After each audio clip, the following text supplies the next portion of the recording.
ହାଏ ପିଲାମାନେ, ଆମେମାନେ ପୂର୍ବ ଭିଡ଼ିଓରେ ଆଲୋଚନା କରୁଥିଲେ ଆଲବେରୁଣୀ ସମ୍ପର୍କରେ। ତ ଆଲବେରୁଣୀ ସମ୍ପର୍କରେ ଆମେ ଆଲୋଚନା କରିଥିଲେ। ତା ପୂର୍ବରୁ ମୁଁ ଗୋଟେ ଜିନିଷ ଦେଖେଇବା ପାଇଁ ଚାହିଁବି।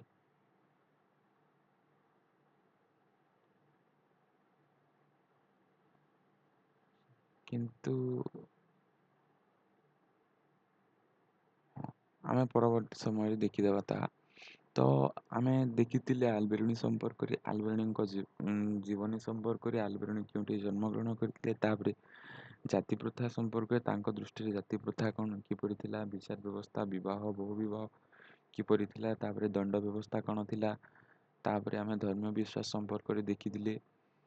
ତାପରେ ଆମେ ଏହି ଭିଡ଼ିଓରେ ଆମେ ଆଲୋଚନା କରିବା ପାଇଁ ଯାଉଛେ ଇବନ ବତୁତାଙ୍କର ଭ୍ରମଣ ବୃତ୍ତାନ୍ତ ସମ୍ପର୍କରେ, ଭାରତ ଭ୍ରମଣ କାହାଣୀ ସମ୍ପର୍କରେ। ତ ଯେଭଳି ଭାବରେ ଆଲବେରୁଣୀ ଆସିଥିଲେ ଗଜନୀଙ୍କ ସହ, ସେହିପରି ଚତୁର୍ଦ୍ଦଶ ଶତାବ୍ଦୀରେ ଇବନ ବତୁତା ମଧ୍ୟ ଆଫ୍ରିକା ମହାଦେଶରେ ମୋରୋକୋରୁ ଭାରତ ଭ୍ରମଣ ପାଇଁ ଆସିଥିଲେ। ସେ ମୋରୋକୋର ଟାଞ୍ଜିଂ ସହରର ଏକ ପ୍ରତିଷ୍ଠାମାନ ଶିକ୍ଷିତ ପରିବାରରେ ଜନ୍ମଗ୍ରହଣ କରିଥିଲେ।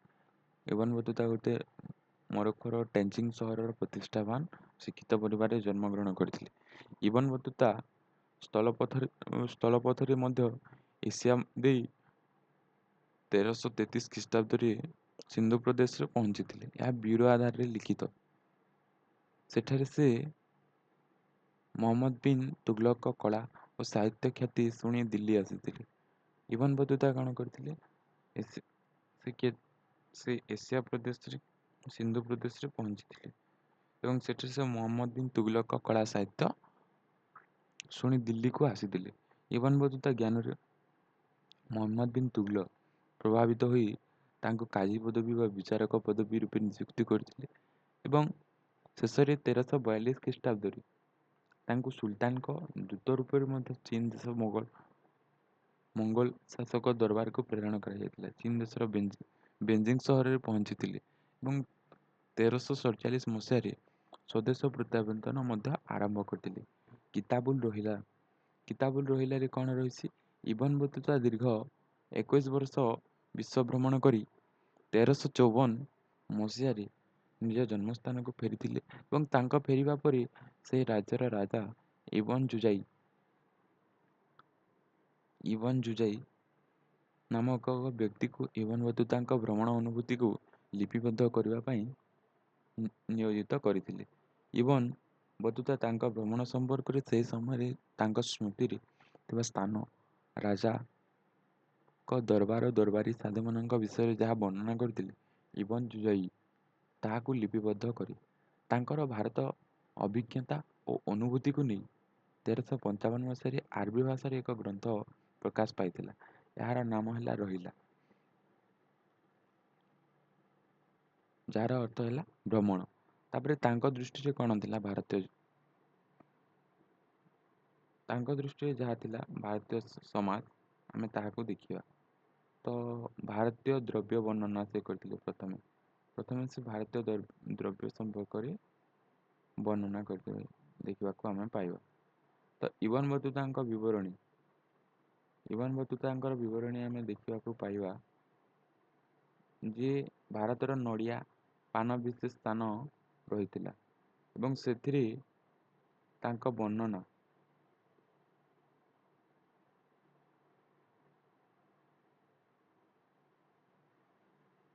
ଲେଖିଛନ୍ତି। ନଡ଼ିଆ ଗଛ ତାଲ ଗଛ ପରି ଏହାର କଠିନ ଫଳ ଦେଖିବାକୁ ଠିକ୍ ମଣିଷର ମୁଣ୍ଡ ପରି, ନଡ଼ିଆର ଭିତର ଫଳ ମଣିଷର ମସ୍ତିଷ୍କ ପରି ଏବଂ ଏଥିରେ ଲାଗିଥିବା କାଠି ସବୁ ମଣିଷର କେଶ ସହିତ ସାମଞ୍ଜସ୍ୟ ବୋଲି ସେ ବର୍ଣ୍ଣନା କରିଛନ୍ତି। କିଏ? Ibn Battuta.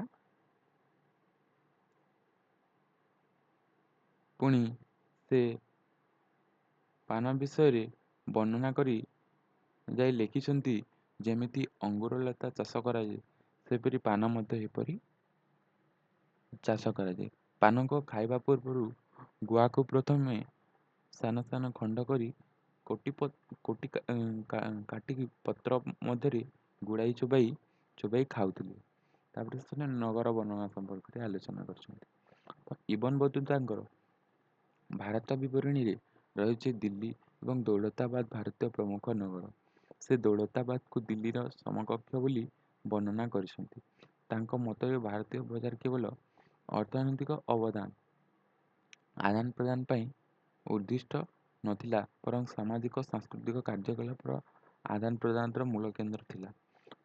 ପ୍ରାୟ ସମସ୍ତ ବଜାରସ୍ଥଳୀରେ ମନ୍ଦିର, ମସଜିଦ ଥିଲା ଏବଂ ସାଂସ୍କୃତିକ କାର୍ଯ୍ୟକ୍ରମ ଯଥା ନାଚ, ଗୀତ, ସଙ୍ଗୀତ ପରିବେଷଣ ଆଦି କରାଯାଉଥିଲା, ଯାହାକି ନିର୍ଦ୍ଦିଷ୍ଟ ସ୍ଥାନ ରହିଥିଲା।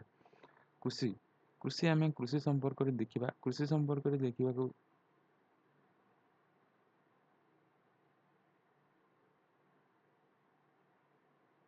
କୃଷି ସମ୍ପର୍କରେ ସେ କ'ଣ ବର୍ଣ୍ଣନା କରିଛନ୍ତି? କୃଷି ସମ୍ପର୍କରେ ସେ ବର୍ଣ୍ଣନା କରିଛନ୍ତି ଯେ ଇବନ ବତୁତା ଭାରତୀୟ ଚାଷ ଜମିକୁ ଉର୍ବର ଚାଷ ଜମି ମାନେ 2 ଫସଲ ଅମଳ କରୁଥିଲେ ବୋଲିକି ଲେଖିଛନ୍ତି ଏବଂ ଭାରତୀୟ କୃଷିକୁ ବହୁ ଉତ୍ପାଦନକ୍ଷମ ବୋଲି ସେ ପ୍ରଶଂସା କରିଛନ୍ତି। ତାପରେ ବାଣିଜ୍ୟ ବ୍ୟବସାୟ ସମ୍ପର୍କରେ ଇବନ ବତୁତା କ'ଣ ଲେଖିଛନ୍ତି?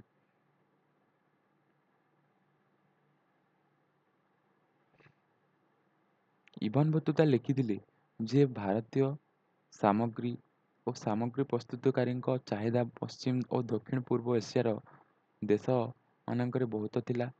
ସାରା ଏସିଆରେ ଓ ବାହାରେ ଭାରତର ସୂତାବସ୍ତ୍ର, ରେଶମ, ସୂକ୍ଷ୍ମ କର୍ପାସ ବସ୍ତ୍ର, ସୁନା, ରୂପା ଓ ଜରି ଦ୍ୱାରା ବୁଣା ଲୁଗା ଏବଂ ନଗର ମସୃଣତା ରେଶମ କନାକୁ ବହୁ ପ୍ରତୀକ୍ଷିତ ଥିଲା ବା ପ୍ରସିଦ୍ଧ ଥିଲା। ତାପରେ ଗମନାଗମନ ବ୍ୟବସ୍ଥା। ଗମନାଗମନ ବ୍ୟବସ୍ଥାରେ ଯେପରି ଆମେ ବର୍ତ୍ତମାନ ଗମନାଗମନ କରୁଛେ, କିନ୍ତୁ ସେ ସମୟରେ ସେତେ ସହଜ ନଥିଲା। ତେଣୁ ଦୀର୍ଘ ଦିନ ମାସ ଲାଗିଯାଉଥିଲା। ତ ଏଥିରେ କ'ଣ ସେ ବର୍ଣ୍ଣନା କରିଛନ୍ତି? ସେ ଲେଖିଛନ୍ତି ଯେତେବେଳେ ସିନ୍ଧୁ ପ୍ରଦେଶରୁ ଦିଲ୍ଲୀକୁ ପହଞ୍ଚିଲେ ତାଙ୍କୁ 30 ଦିନ ଲାଗୁଥିଲା। ସେତେବେଳେ ଭାରତୀୟ ଡାକ ବ୍ୟବସ୍ଥା ମାଧ୍ୟମରେ ସୁଲତାନଙ୍କୁ 5 ଦିନରେ ଚିଠି ହସ୍ତାନ୍ତର ହେଉଥିଲା।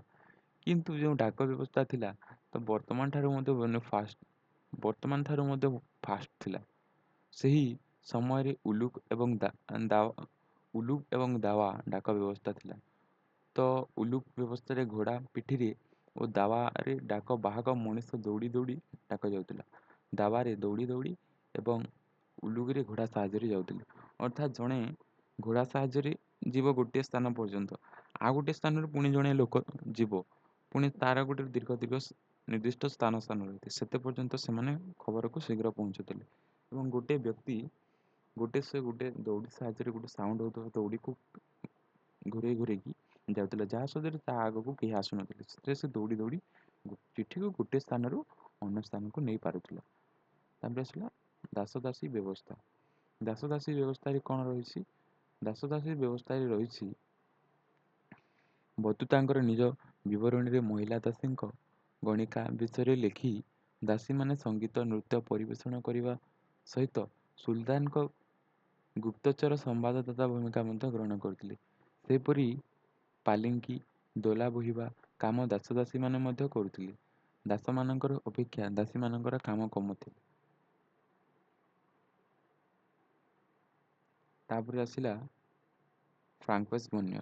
ତ ଫ୍ରାଙ୍କୋଇସ୍ ବନ୍ୟଙ୍କ ସମ୍ପର୍କରେ ଆମେ ପରବର୍ତ୍ତୀ ଭିଡ଼ିଓରେ ଆଲୋଚନା କରିବା। ତ ଆଜିର ଭିଡ଼ିଓ ଯଦି ଦୀର୍ଘ ହୋଇଯାଇଥିବ ବୋଧେ, ତ ପୁଣି ଆମେ ଏକ ନୂଆ ଭିଡ଼ିଓରେ ଆମେ ସେଗୁଡ଼ିକ ଆଲୋଚନା କରିବା।